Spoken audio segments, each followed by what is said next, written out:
great tool. Thanks for making the time to catch up. No worries. No, thanks for the thought. Me and a lot of other people are happy to see you back at it. So I thought maybe I could catch you here before and hear how it's been going. So bit of a preamble before we get started, in case anybody hasn't listened to the episode that I've had the chance to host you on before, which I think we titled 137 Everestings, because that is a crazy fact that you have completed 137 Everestings, or had at that time. And we recorded that episode, and then before I published it, I think within the time that we recorded it and to the day that I was going to publish it, you had an accident while Everesting and a pretty bad injury. So, but to give people some background on you, you discovered the Everesting challenge in the early 2010s and just kind of got it got hooked from there. Yeah, very hooked, to the tune of 107 times, which is way more than anybody has ever done. So you are affectionately referred to as the greatest of all time in the Everesting community, which I think you deserve. But so before we get rolling too much into recovery, which is what I'm really interested in, because it's a long way to come back physically, but also mentally, I think. And I'm interested to hear how you worked out some of that challenge. But tell us what happened. I don't want to dwell on it. It sounds good, but it's one of those things that if you think about how many thousands of turns you've done on your bike, right? So those, you do something enough, the chances of having a mistake are greater, right? No, that's exactly right. I mean, most Everests are just a series of U-turns. So and all bike rides have got a lot of turns in them. And this particular turn, I think I had done 15,000 times or so before I did fall off. And so I'd been about into the ride about 3 hours. It had rained, but it didn't rain during the ride. And after about 3 hours, I'd gone around the roundabout and was pushing quite hard to go back up the hill. And just inexplicably fell to the side, and my leg sort of got caught between the road and my bike and the roundabout. So my initial thought was, that hurt a bit more than usual. I'll get up and ride through it. And as I sat up, I could see that my leg was bent, so I lay back down and waited. But there was people around, and I was very fortunate to be looked after very well from there on in. It was about 5 minutes before the local ambulance officers changed shift, so they actually drove past me on the way to the ambulance station. So they stopped and helped and called their colleagues. So it was all very prompt and professional, and I was very fortunate to get looked after the way I was by the professionals and family and friends that were nearby. It was pretty close to home, so it's one of those things that happens. And going around the corner around the roundabout again, I still can't really work out how it happened, but just one of those things. So just a moment. So I guess riding the bike, you just always got to be aware that things like that can happen. Fortunate enough, that's the only injury I suffered. There weren't cars involved or anyone else involved or anything. So but yes, a fairly long journey back from that. Yeah. So now, like, breaking your femur it's not the same injury for everybody. It depends on where you break it. Yeah, absolutely. Yeah. Etc. Right. So that was, I mean, that stage one is for them to figure out exactly how bad you're, right? Yeah. So I was chatting to the surgeon, and because a friend had a similar injury, so I was telling him what I thought that the surgeon might do, and he had some other thoughts. So I just went with what his advice was. And the anaesthetist happened to be a local very good cyclist who I knew, so he was very supportive and was chatting to the surgeon. So that was ironic but very good. So that they looked after me very well, and then it's just been a process of gradually mobilizing after that, really. So crutches and walking and then riding. Swimming was very good, just in terms of doing some activity, and not being able to weight bear quite so much. So yeah, it's generally sort of been every day a little bit better, every week a little bit better, just with a little bit of sort of couple of steps back, couple of steps forward, but yeah, always generally sort of on the improve. But yeah, an interesting, challenging year in lots of ways. Oh, I mean, honestly, it's one of my worst fears is getting injured to the point where I just can't do it for an extended period of time. You know, I should probably have years than that, but I am really insecure about that for 6 or 12 months. It concerns. Yeah.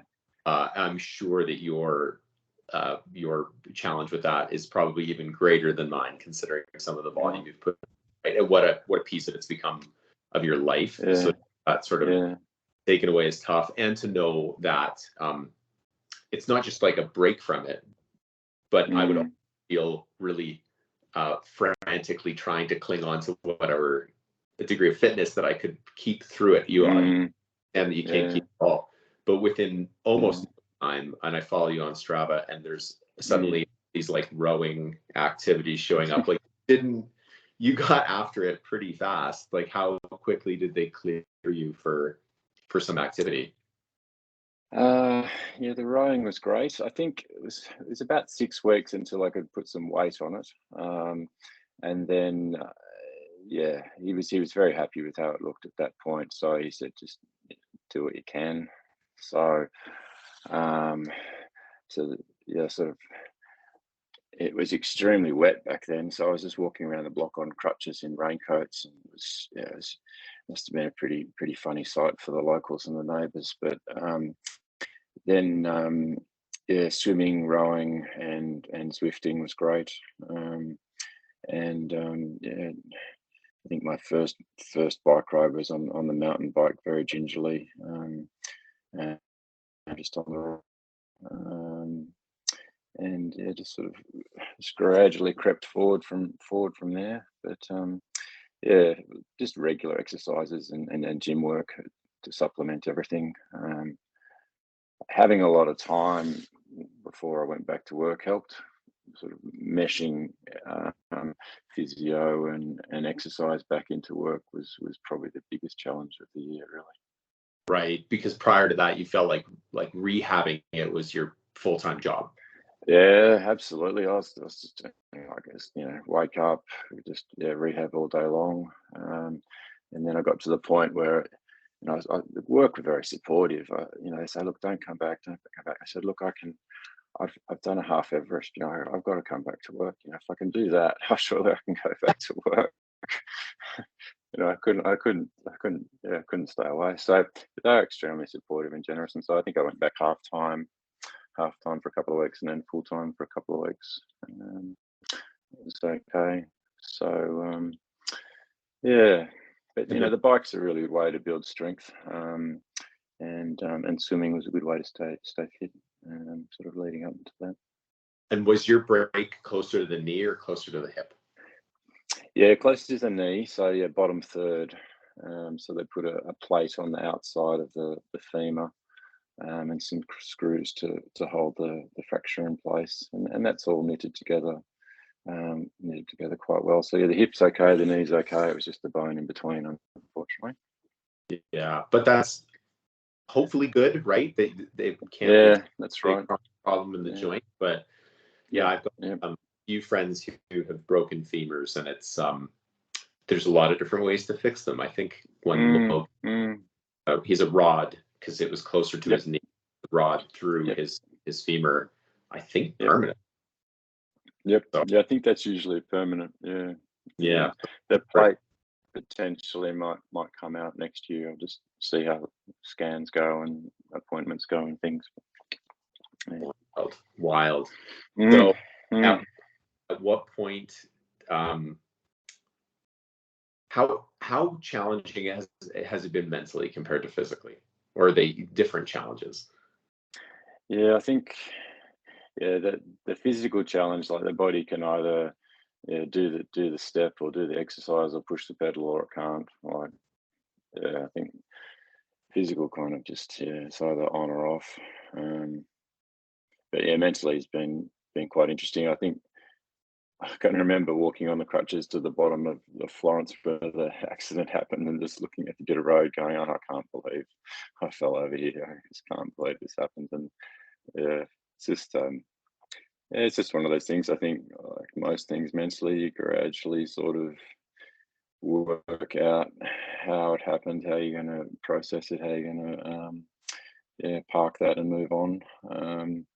And yeah, that's certainly gets easy with time, like most things. And yeah, I tend to go back to Florence and go around the roundabout because it's an efficient, local, easy place to ride. And it's gotten easier mentally to go around the roundabout and back up the hill. So as time's gone by. But I think yeah, the first few days and weeks, just the pain and discomfort, and the frustrations with mobility and things like that. Just the basic transferring, you know, being able to shower and go to the toilet and so forth. Just those sort of things. But as soon as you can do them, you know, move on to living a more normal, immobile life that you did previously. That sort of yeah. But as you mentioned, you sort of take for granted what you can do and what you can't do. So yeah, it's been an interesting journey, and family and friends, lots of good mates have been very supportive throughout that journey. And fortunately, we're sort of towards the end of the bad, intense parts of COVID, so that helped a bit in terms of being able to access healthcare and so forth. I didn't have those big COVID barriers that people may have had a year or so ago. And maybe even having people to the house and just having a little That's bit. right. Yeah. So just a bit more like, I guess, what we were used to 3 years ago in terms of accessibility, and yeah. So yeah, that certainly helped. Yeah. Wild. It's such a bad injury specifically, right? Like I know somebody broken a wrist or a collarbone cycling, yeah. It's a different thing with the femur. So how soon did you set your sights on Everesting? Like that must have been your goal to get back to a complete Everesting, right?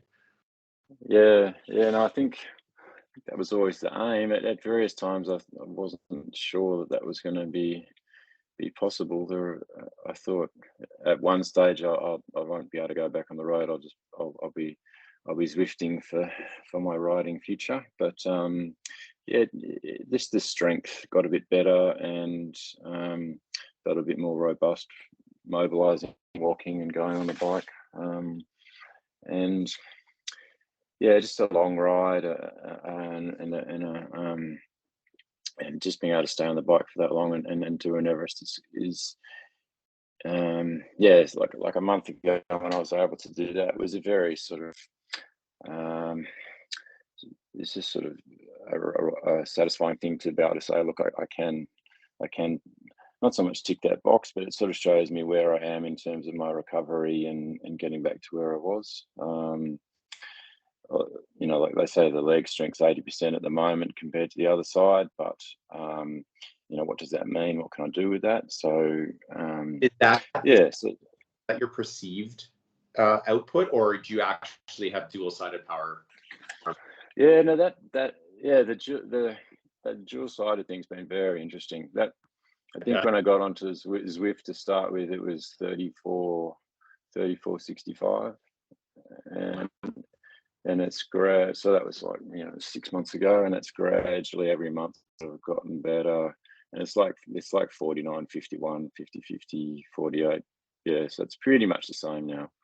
I think the legs will look very different for, you know, 2 years, but in terms of what they can produce, yeah, it's getting similar. So that's been nice to see. Yeah, you certainly need 2 legs. I've seen people ride with 1 leg, but I certainly need 2 legs. Me too. Yeah, actually, there's a local here used to do. We had a 24-hour mountain bike race, and he would do it solo, which is unbelievable. Yeah, no, yeah, it's just extraordinary what people can achieve. Yeah. And it just, like when you sent me that message that you got hurt, it just gives me this is like, it's very fragile, right? Our ability to just go out and do this anytime, and it's so fleeting. Yeah. So I've been watching it close and cheering for you, and I think a lot of people have too. So from a thanks, Pete. Of everything that you've been doing to recover, what do you feel like is going to stick? Like, is there any new strength routines or anything that you're like, I really like this and I'm going to keep doing it? Or you're just going to get back to just riding like crazy? Yeah, I think that'll be the main aim, just to ride like crazy. But I really enjoy the rowing and the swimming. If I could squeeze all that in, I would. Yeah, swimming's particularly nice, and rowing's a very sort of, I don't know, satisfying all body type exhaustion activity for an hour or so. And they have various sort of Zwift type programs for rowing as well, which are interesting. But there's no elevation gain, so I'm not sure whether I'll persevere with that quite as much. But so yeah, I think just trying to. At the moment, it's mainly sort of gym work on the leg, just trying to build that back up and build the muscles back up and go from there. And just do what I can on the bike, basically. And aside from Everesting, I'm hesitant to say that that's your main thing, because you've also done other gigantic bike rides that aren't Everesting. Huge mileage, huge distance, and some multi-day stuff. Do you think it's ready for a multi-day ride yet? I know that's something that people have struggled with recovery from, especially low degrees of cycling, is they can do the big ride, but they need more than they used to. Yeah, and I think that's still work in progress. I think we'll work on the longer 1-day rides and then see how the recovery goes after that. But yeah, it's amazing how the body changes and adapts, and slowly getting older along the way. But it's just that recovery time, and you can sort of see it improving over the year, over the months. But it's a gradual thing. You sort of see improvements 4 to 6 weeks down the track. Like, people say, just keep doing it, it'll come. And sort of, it's just that sort of that time frame of 4 to 6 weeks thing sort of tick over to the next stage, and then you can go from there. So hopefully that'll be the same sort of in terms of what I can look at having a go at next year in terms of longer rides, because it's great to go somewhere. Like, it's great to ride from a long way to somewhere nearby, and do a multi-day, right? Like, that clearly satisfies your wanderlust, right? Yeah, absolutely. Yeah. That's all. Jono, I just wanted to take a little bit of your time, catch up, give people. And I really appreciate it. Thank you.